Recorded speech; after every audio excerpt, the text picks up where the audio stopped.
everyone. Hi, everyone. Thank you for joining us on Hexodus. I'm Jenny. And I'm Persephone. And today we are going into Act 2 of our spiritual histories. And this act we have entitled Awakening. This is when Persephone and I both had these kind of profound shifting moments that really kind of awakened our spirituality. And so that's what we're going to talk about today. And for our sacrament, Persephone and I both brought new decks to pull cards from. The deck that I brought is my Wild Woman Rising deck. And Persephone, what deck did you bring? I'm just using my Smith & White Centennial deck. It's the deck that gives Pamela Coleman Smith credit for all the artwork that she did. So it's like, looks like a regular tarot deck, but has her signature. Because in the standard tarot deck, they didn't give her credit for any of the art. And so this one they Nice. That's amazing. I love it. Okay. So for I actually pulled this card. I can't wait to see what Persephone got. Maybe I need to let Persephone go. Okay, Persephone, you know what? I think you need to go. That look on your face that I just saw. Yes. Persephone needs to pull the card. Okay, I just drew one card, and it is the perfect card for this. It's the reverse Hierophant, and I'm just so pleased of all the cards in this deck. This deck actually has 80 cards instead of the standard 78. Ooh. And this is the card that came up. So Hierophant upright is about the church, the law, the systems that be, all the patriarchal things that we have in our society. And it came up reverse because tumbling down. Yes. That's exactly what we're going to be talking about today. So this card is perfect. That is. Well, and before we started recording, we pulled some cards for ourselves, and that was one the same thing. Yep. I yep. shuffled many times. You saw me shuffling, and that was the one card that came up. Amazing. Love it.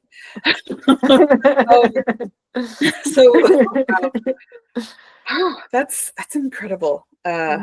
So before Persephone and I started recording, sorry, I totally butchered your name, Persephone and I started recording, I pulled a couple cards, and I felt like one of the cards that I pulled needed to be talked about here in our sacrament. So the card that I pulled is Guard Your Inner Child, or Guard the Inner Child. And that just felt so profound to me after our last episode, where we're talking about these inner children that we had that we weren't allowed to nourish, and we weren't allowed to hug and comfort and give a voice to.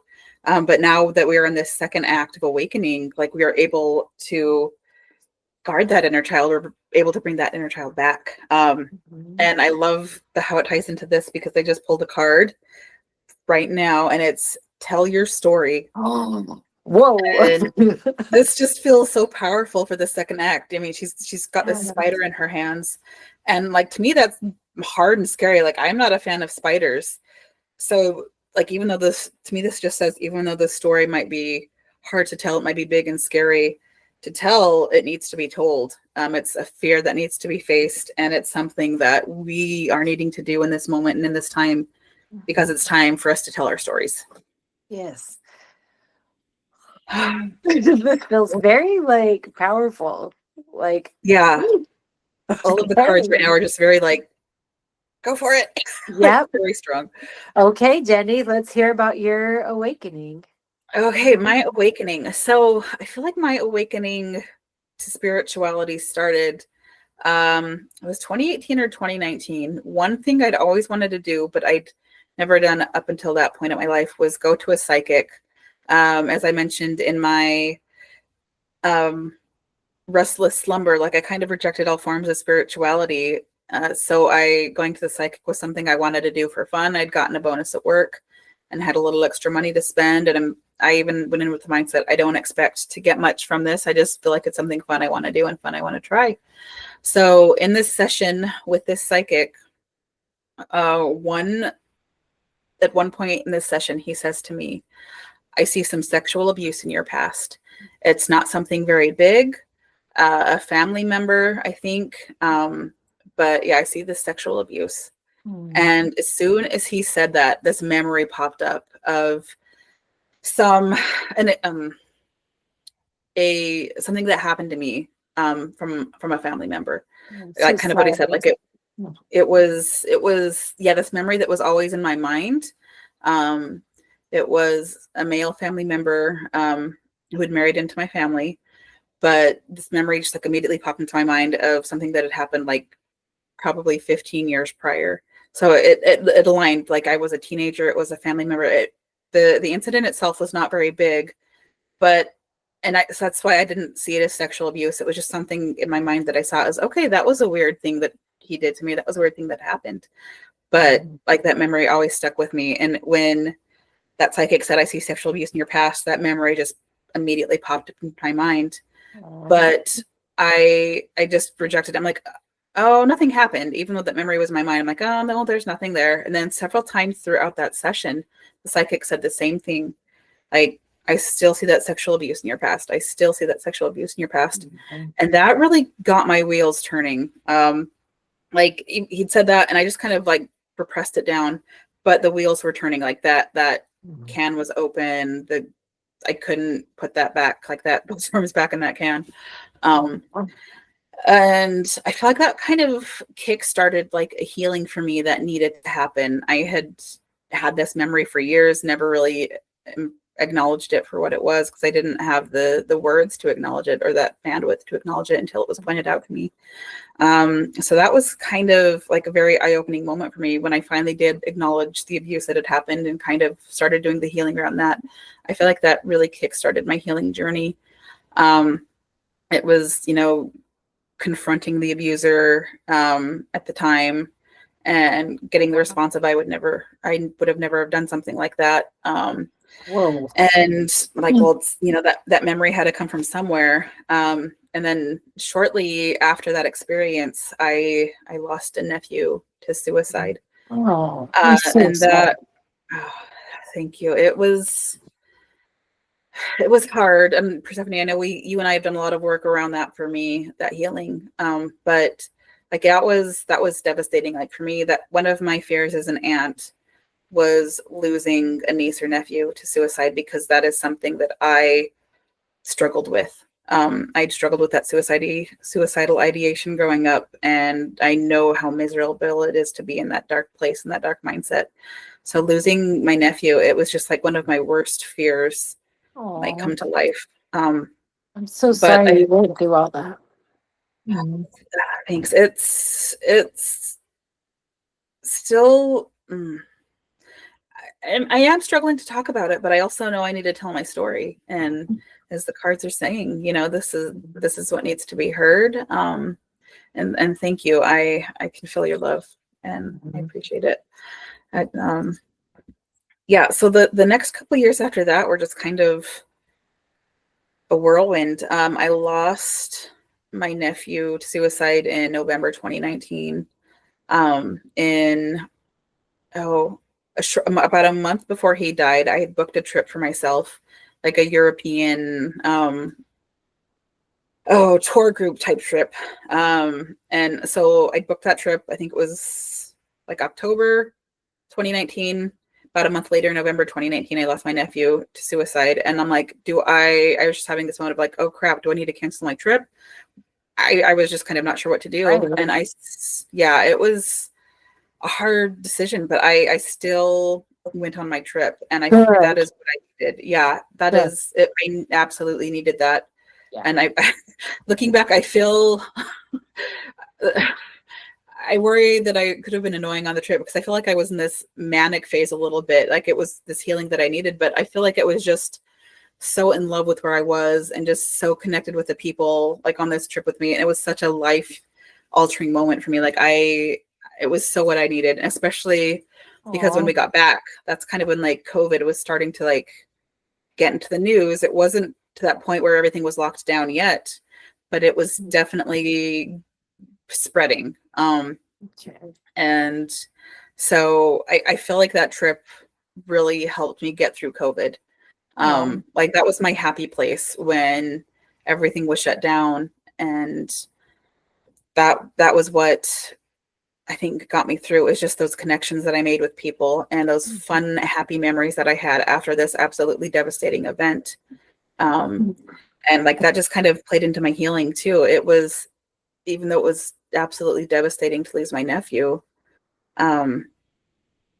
it's, that was his journey, and that was just kind of eye-opening, and that kind of helped me like pray into my spirituality more of like, what do I really believe? I think that psychic visit kind of like kickstarted things and making me realize, okay, there is something more there. There is this power that needs to be acknowledged.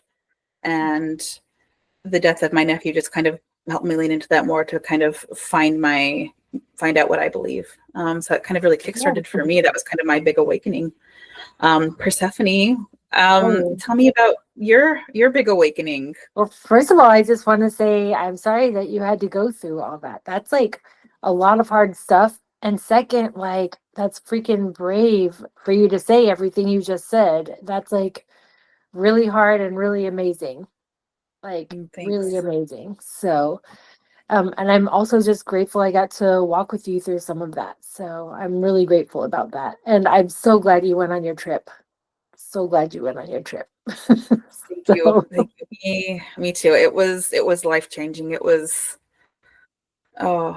like so many happy memories, so needed. And it was just like kind of a reset after like this horrible, dark, heavy time, this reset that I needed to kind of get past through some really hard couple years that were coming up with just craziness going on in the world. Oh, I like, it does feel like sometimes there's those like moments of reprieve. And I know what you mean. Like when you say you felt a little manic, I know what you mean when you're in really heavy times and there are moments of reprieve. It's almost like you're too up a little bit, but like that's how it goes. I had this acupuncturist in Utah that I went to him for more than a decade regularly. And like, he helped me with my anxiety because I just had so much anxiety. And then I saw him less and less when I started faith shifting away from the church. And because I was like, I just don't really have anxiety like I used to. And he's like, yep, when you know the source, you know. Oh, yep. And I remember I had to start going to him again after I left the church because felt manic a little bit. Like that summer I met you, I was just like so up because of my own freedom. And I was like, I don't know what this is. And he's like, well, I see it every day when people come in who've just left the church. He's like, it's like you go through this phase that is like mania. He's like, don't worry, it'll pass. He's like, 2 pieces of advice I want to give you, like, while you're doing it is just ground yourself every day. Just do whatever makes you feel grounded. Second, fucking enjoy it. I think I'm just super glad you just fucking enjoyed it. Yes. Yep. I had to. I just had to make the most of it. I remember like the first couple days of the trip. It was like over the holidays, and so I was there for Christmas and New Year's, and that was kind of how I planned. Like I knew I needed a solo trip away from family, especially after all the drama of confronting family about the sexual abuse. But like on Christmas Eve, I remember feeling a little homesick for family, just kind of feeling a little lonely. But I feel like that was also kind of a turning point. I can't remember where we were at. I think we were in Poland for Christmas. But just like sitting down with some people that were also in the group and having dinner and just connecting, like really made it that much better, and just was just like, okay, this trip is going to be what I make it. And it was the time of my life. It was just a wonderful trip. So many fun memories, so many laughs, so many tears, just so much healing and so much processing on that trip, because that is what I desperately needed after experiencing such devastating loss and such kind of huge awakenings. I love that. And I also feel like, part of your third stage and beyond that we'll talk about in another episode, I think it will mirror that trip. I feel like you learned about your new happiness there, even if it's just like a little piece of it for now. I feel like it's going to kind of mirror where your life is and how it feels like in third step and beyond. That's what I think. But we'll see. We'll see. But that's my theory. Yeah. Oh, I want to hear about your awakening now. Okay. I feel like mine was like way longer than yours. Like you had your slow burn before your crash, I feel like my awakening part was the long part for me. I feel like it started, um, I think it started in the summer of 2013. I was like in the mountains with my former best friend, and she was telling me about this book, Emotion Code, that she read, and I was like, oh, I don't know. Like, I don't know if we talked about this before in the other episode about our phase shift, but I went ahead and I just like read it because I care about my friend, not because I thought it would do anything, but like I started learning like right away it worked for me. I only kind of recommend that book if you're wondering. Like I don't know. It feels a little snake oil salesman-y, flim flam man. I don't really like the tone of it or how it's done, but learning the muscle testing, learning the technique super helped me. So but I started kind of accidentally healing myself a lot. And like as soon as I started doing the energy work, like it started kind of like showing me the problems in my life and it was kind of Mm. big. I also like I am like a pretty mystical person. Not sure what my beliefs about things are necessarily, but I get things I guess scientifically you would call them intuitive leaps. I have ADHD. We do like those little like flash of knowings things. I call them my flashes. When I was Mormon, I would just say it was the Holy Ghost or whatever, you know. Yep. But like I just in the mystical world, they're messages, whatever you want to call it, you know. But I started getting those a few months into like doing my energy work. Like I remember like laying in bed one night and just getting this little kind of message that said like put your hands on your head and give yourself a priesthood blessing. And I was like, nope, not gonna do it. And because in the Mormon church only men have the priesthood and only men can give blessings, and you know, it's just too bad, you know. And so I was like, nope, that's weird. I'm like not gonna listen to that message. And then I got it a few more times, and so I was like, well, this is weird, but okay, you know. And I like just laid in bed and just put my hands on me like meditation, and I gave myself a blessing. And when I trusted, it was like the intuitive message just like flowed to me, and I knew what I needed to tell myself and feel and understand. And when I didn't trust it, it would just kind of like stop. So it like trained me how to like open that way. And then when it was done, it just said like, learn to do this every day because you're about to go through a period of hard times and you're gonna need it. And it was like, Yeah. Like that is really powerful. Like when you were talking about, you had this, knowing that you need to give yourself a priesthood blessing, or I just felt like it's self-love. It's yes, giving yep, yourself self-love. And because it's yes, being mhm, called in a name that's kind of forbidden yeah. and taboo, that's why like I think it was hard for you to recognize it's just giving yourself some self-love because Yes, 100%, because there's no difference between the priesthood or prayer or Reiki or anything. It's all just different names of the same stuff. And yep. so, like, it's just that connecting with your inner self, connecting with your inner energy, and like all that stuff. It is self-love. Yes. Yeah. And I feel like if the voice had said to you, give yourself some self-love, it would have been like, okay, yeah, I can Oh, do yeah, that. of course I would. Yeah, of course I would. Yeah. I think the message I needed was that like it doesn't matter what it's called, I have it, and so does everybody. You know what I Yes. mean? Yes. Like that sounds so profound. Yeah, and I remember about that same time, Kate Kelly had started that ordained women's movement, and I remember like driving down the street with a friend that was ex-Mormon, and then my former best friend too, who had just stopped going to church but was still kind of a believer at the time. And I remember driving by those women and going, "You guys, I've been giving myself priesthood blessings, and I wonder if maybe that group is right and maybe the church is wrong about the priesthood." And like I was like so afraid Mm. to say that because you don't say the church is wrong about something, especially the priesthood.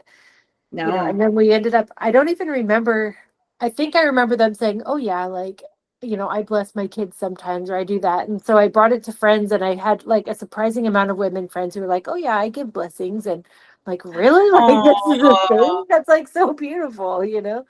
yeah. And then, it was only a few months later that my crash happened that we already talked about in the other episode, but it was like my awakening was like waking up to the dysfunctions of my upbringing and the dysfunctions it created in myself that I was living, and realizing that I was like in a controlling, like in a narcissist organization, because I didn't realize until the crash that organizations could be narcissists just like people. But that was like my first knowing about it when the crash happened, was like, oh my gosh, organizations can be narcissists too, because this is a narcissist organization. And because they're trying to kick out people like me. They don't want us in there because we'll see the truth. They don't want that to happen, so they want to get rid of people like us. And so I don't know, it was an interesting time. It's hard to even describe it because it was kind of like a mystical journey for me. I feel like one thing that was complicated about it, and was like, one thing I like about your journey is you got to like use your science mind for so long. I always felt a little weird that it was like energy work that helped me heal out of the church. So I still wasn't very comfortable with it. And I still didn't quite own it, even though I knew it was what was helping me. Because I was like, I don't want a new religion or a new weird thing to believe, or a new, like, you know what I mean? Like, why am I leaving, the religion? Because now I can do Reiki or intuitive stuff, and it was like a bit of a wrestle with myself with that. Because I really just wanted to like lean into my science brain and my logic brain and stuff, but that was also helping me. So it was kind of like doing both things at once, like delving into my spirituality as it is for myself, and also just dismissing what is not logical. So I don't know, it feels like paradoxical in many ways. It feels paradoxical, which is probably why it took me so many years longer than yours. Well, that brings up an interesting point, because I struggle to connect with spirituality in my restless slumber period because of that like logic and that science brain, like, and trying to embrace the mystical and the spiritual was hard for me too, because I wanted that fact and those facts and that evidence, and I wanted it to be provable. But it can't be proved. It can't be proven. Like spirituality, it's an intuition into yourself, and just kind of putting that faith out there, and trusting yourself. I also remember. Oh, go on. I'm sorry. No, you're fine. I remember, like, this was back in my restless slumber stage, but with my parents, visiting my parents, probably in my early 30s, early to mid 30s, and my dad and I really getting into it about religion. Because, I'd bring up stuff about the church that I didn't like and that I, disagreed with. We had just gone to like a church site, like it was some guy's house who was in the church, and he had these, they were telling these faith promoting stories. The missionaries that were kind of heading up this site were like telling these faith promoting stories of why it's the true church. And then like when we got back to where my parents were staying, I kind of like just like it's anyway. I'm struggling to find the words, but like on the journey back to my parents' house, a fight kind of broke out, and it was because I had to speak my truth. But when we get back to my parents' place, the one thing that my dad said that stuck with me that I'm taking forever to say is he made the comment that there are spiritual laws. And at the time I just rejected that. He's coming at it from a point of Mormonism, but looking back, I can see the truth to that. There are spiritual laws. He said there's physical laws, there's spiritual laws. I'm just kind of breaking it down that yes, there are different kinds of laws, and this idea that there are spiritual laws. At the time I totally rejected, but I can see that now. There are spiritual laws, and they're not man-made constructs. They are these eternal laws, these eternal spiritual laws that govern us all. And it's not just a one size fits all. It's for everyone. It's how it needs to be in their spiritual laws and their spiritual flow. Interesting. Like, what Yeah. kind of example would you give of a spiritual law? Like, I know what he would mean by a spiritual law, like don't drink Yeah. coffee or don't have sex till you're married or whatever. But like, but a real spiritual law, not based on any of that stuff. Like, what would you say one of those is? For me, I would say that just the idea of we all have a spirit, we all have an energy, and we are all connected by that energy. I know that one's probably controversial, so maybe it's hard to say that's a law, but to me that makes sense. That's a law that I can agree with and get behind. This idea that as human beings, we are all this connected energy. I liked to take the like from that science, years and years of science, trying to find ways to make like the physical laws, these scientific laws fit in with the spiritual laws. And maybe this is just an oversimplistic view and I'm way off, but you've got like the laws of conservation of energy, which say that energy can neither be created nor destroyed in a closed system. But we as human beings, we are energy. Yeah. And to me that says when our physical body dies, that spiritual energy we have has to go somewhere, Mhm. because it cannot be created nor destroyed according to those laws of science like that. Mhm. Um, so again, that could be just a very simplistic view of things, like boiling it down to a very, very simple definition or belief. But we are energy. That is provable. Like we have electrons firing, or we have nerves firing, and just the chemical reactions in our body and everything that's going on. That is energy. The food we take in is energy. So this idea that there is this energy flow that connects us, and what we put out there can, either raise up or lower that energetic field, that vibe that we want to create, that we want to see. I think that is beautiful. Think. And also, it makes me wonder, I don't know, it makes me wonder if maybe I am in my maybe logic part of my journey more than I thought. Because I find myself, I am a mystical person, as we said. I'm an energy healer for a job. I read cards for a job. I mean, I'm that kind of person. Yeah. I do feel like lately I do, at least on my part of my journey, I just like think less about the big stuff and more like I like it being like super practical and realistic. I don't know. Hearing that makes me think like, oh, I wonder if I'm doing my logical part of the journey now. I don't know. I'm gonna have to give that some thought because like I Mm. think that's like such a poetic and beautiful way to think about things. And largely that's, I mean, I would say if I have beliefs now, I do think, and this is obviously just my opinion, um, and anyone can have any opinion, it's fine. Um, but I would say my opinion is that, like you said, we're just energy and we're connected. And I feel like whatever God is the thing that we are. That's like the energy thing that everything is. Yeah. Like this card in front of me, or this piece of tourmaline in front of me, or the juice I just drank is like God, and so am I, so are you. Everything that is that thing, that energy thing. Yeah. So, Yeah. Um, okay, I need to do my research, but like I just had a thought come to mind of the God particle. Um, I feel like I've that was heard of from, it, but I don't know about it well.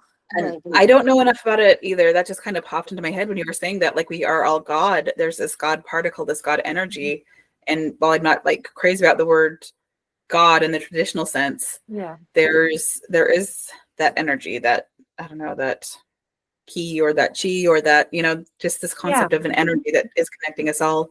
I think a lot of beliefs have that idea that yes. there is that higher energy, that higher self. It's just different names, Mhm. different details. But I think most beliefs have that idea of that higher power, or multiple higher Kind of like powers. universal energy that is all the things, or that is from where we spring, or whatever, like the Yeah. wellspring energy or something. So yeah, I don't know. It's interesting because I feel like in some ways you and I are like in a different part of that. I feel like you're finally free to think about that. And I'm like, Yeah, I've been thinking about that for a lot of years. I just want to like go have a nice time out. You know what I mean? Yeah, Like, I feel like I'm like, I don't know. Maybe I'm like in my Capricorn stage or something. I don't know. well, that's the beauty of things, though, is it's Yeah. just we take our journeys as they come, Hmm. and along the way we can learn to trust ourselves and like trust our intuition, Hmm. um, and live our truth, or we can kind of go against what our energy is telling us and do a disservice to ourselves by not leaning into that. And so I feel like Yes. we are at where we need to be in our stages, and we just go through those stages at different times. They appear in different ways, but And one thing I really like about that you just said, and the parts of the journey we're talking about, is everything's just always is flexible and in flow. Like there's no like in a high demand religion, there's one answer and one way and one straight and narrow path and one thing, and it's like forever and ever and all this eternal. But like in the real life, like, and I think we even talked about this before too, but like that's not at all how it is. Like, mm, I will believe what I want to believe today. Tomorrow, maybe I'll believe something different if I want. That's fine. Maybe tomorrow I'll just want to lean more into the mysticism. Maybe tomorrow I'll want to lean more into the science part. Like it doesn't matter. It's just like whatever feels the right thing. And, yeah, so, oh, I guess we maybe should go back to our journeys. Like, sorry, yeah, no, that's okay. It's we great went into discussion. God and the whole universe. Again. Yes. But I don't know. I feel like the awakening part was the hard part. Like, I mean, it's all the hard part in some ways and all the beautiful part in some ways, but I felt like the awakening was the time when I saw the dysfunction for what it was. And it was like very painful and devastating. It was like a death. Yeah, But also at the same time, just like incredibly freeing. Like I think about, so after I had my crash, I went to church one more day and then I was like, I cannot go back to this church. So I didn't know I was never going back. So I said, I'm going to give myself 3 months. I've never just taken time off church. So I was like, I'm going to give myself 3 months. I'm going to get released from my callings. I'm going to just not go to church and I'm going to see what happens and get well. And, because I assumed it would only take me 3 months. yeah. That's all. Yeah. But, Just yeah, then no problem. And I remember that first day I missed church, looking out my front window and seeing my neighbors with their little girls walking to church. And I was like, oh, I'm gonna miss the Wheatleys, and oh, I'm gonna miss this people. And like I felt like behind the glass feeling. Like I was behind the glass in the window, but like really I'm like, oh, it's my community, it's my I don't live near family. That's like they don't even live in the same part of the country as me. Like so that was my family. And yeah, um, I mean, my extended family. I lived with my husband at the time and my kids, and then my friend messaged me and she said she had tickets to the arts festival and asked if I wanted to go that day. And I'm like, okay. And so I took my family to the arts festival, and it was the first time I'd ever been. And I was like, this is what happens when people don't go to church. And I'm like, this is like amazing. I got to hang out with my friend and talk and like we went to like the science museum right next door and got to see a cool exhibit and like listen to music and be out in the sun and like I just like I felt like, oh my God, this might be exciting. And I remember though, like seeing a lot of people like wearing tank tops and shorts and having little glasses of wine and being like, but I won't do that. I won't, yeah. Of course not. yeah, like Can't do that. I kind of like wishing I could. It just seems so like sophisticated and worldly, but like I won't do that, have my garments and all that. Yep. But like the next year, I went by myself to the arts festival, and it was about a couple weeks around when I met you, and I Yeah. was out of the church, so I wore a tank top, I wore a shorts, I got a glass of wine, I just stayed until it was dark, and it was like, okay, I'm free, you Yeah. know. Yes, and I remember like back in those first weeks and months that we met, and Mhm. to see the shift in the person you were then to the person you are now. Um, So one question I liked to ask in the Mormon group that or the ex-Mormon group Persephone I met in, was asking people their temple names. That is Ah, like a big scary thing. Like you're not supposed to reveal that. And I feel like I asked you, Persephone, and you weren't ready to say it yet at that really? time. Oh my Yep. God. You weren't ready to say it at that time. But that was kind of one of my questions that I like to ask, because it told a lot. Like some people were like, Yes. oh yeah, I don't care, I'm just gonna say it. Some people were like, oh no, I don't feel good about that right now, and that's totally fine. Respect that journey. But Oh my that is God. a very, I feel like I never went to the temple, so I never got a temple name. But I feel like that would be such an empowering thing to like share that, because you are not I supposed to share that. I remember the first time I shared it and it was empowering. And that's so interesting that I couldn't share it in the group. You probably spurred this too, because I did share it about that time. So maybe your Yep. question helped me. I was taking a walk along the river with my friend Kirsten.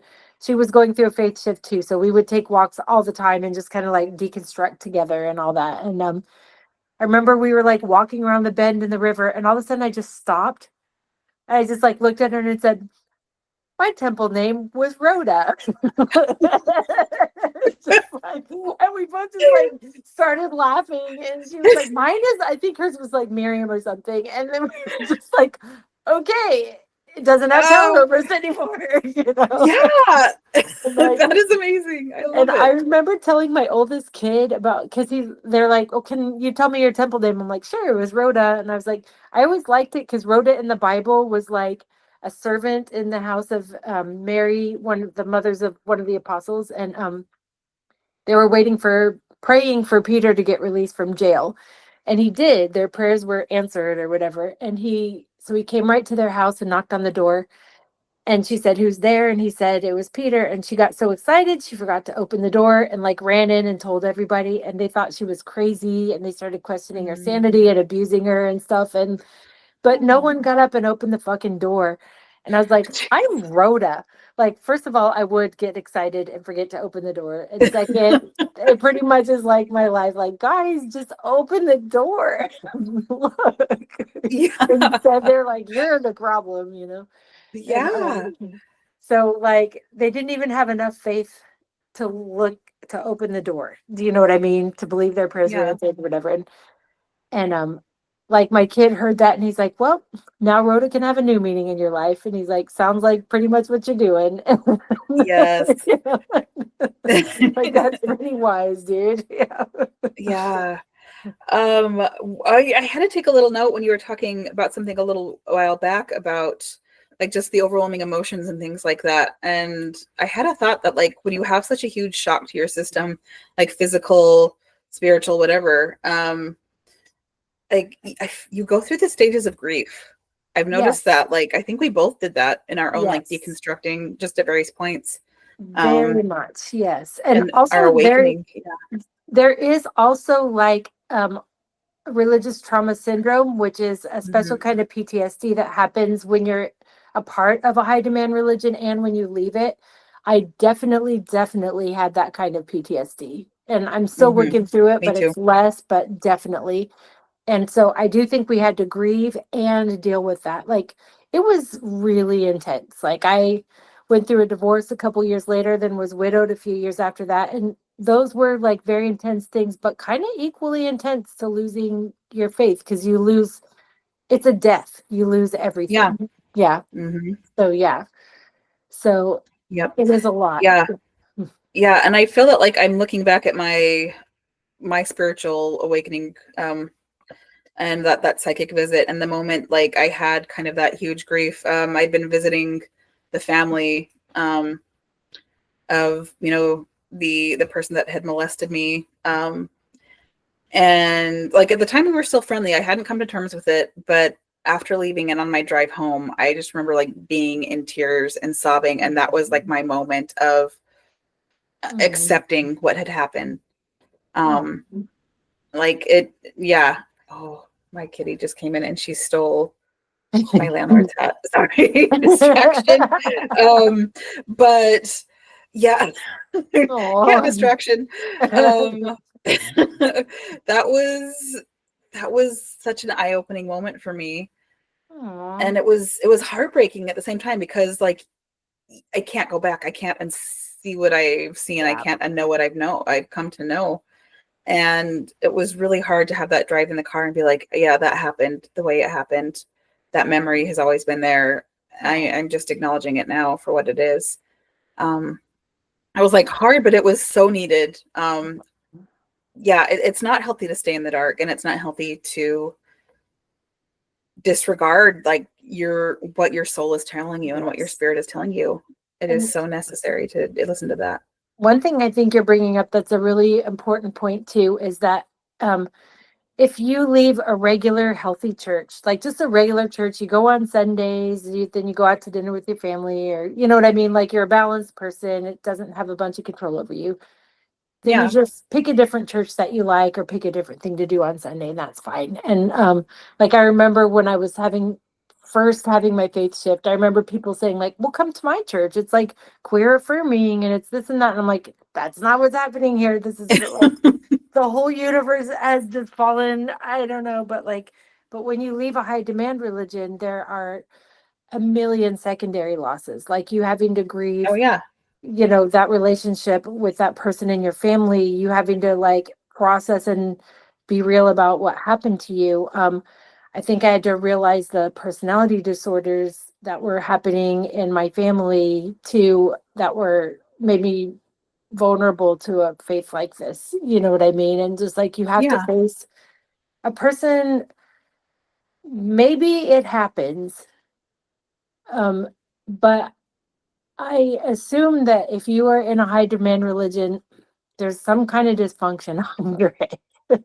Oh, for sure. Maybe there are very functional people with very functional pasts in it, but it seems like a red flag for problems if you're in a cult, or a cult adjacent religion, as it's called by law enforcement, Mormonism. Yeah. And when you leave the church, you have to face all of those. And it's not just losing your faith, it's losing yourself, your sense of self, your purpose, all of your beliefs, and also facing like dysfunctions in your life you didn't know you had or didn't fully face before. It's like a lot. It is. It is. It's so many losses, and it's so understandable that like you would have to go through the stages of grief or like bounce between them, because it is, you're losing like in a way a sense of self, or at least a part of your being that you were maybe not that you need to be, but part of your identity at that time. I mean, you think about even the primary songs we learn, like I am a child of God, so we're learning that identity from when we're 3 and we're in primary, or 18 months old when we go to nursery and we start learning that stuff. If you don't believe in God anymore, then you're like, I am what?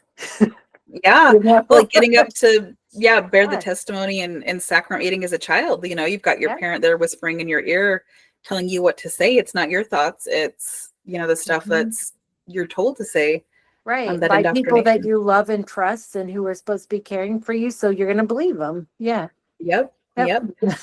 Oh, that's really, yeah, I feel like we went deep. I feel like that might be a good place to wrap it up. Extremely deep here. Oh. I hope you're okay. We're gonna have to clear the energy. It's all good. So awakening is not for the faint of heart. No, it definitely is not. It takes a lot of courage to acknowledge it and step into it and be willing to hear those messages. Which I always think is super ironic, since in the church we're taught that it's the lazy people that awaken, and like could not be further from the truth. 100%. 100%. Okay.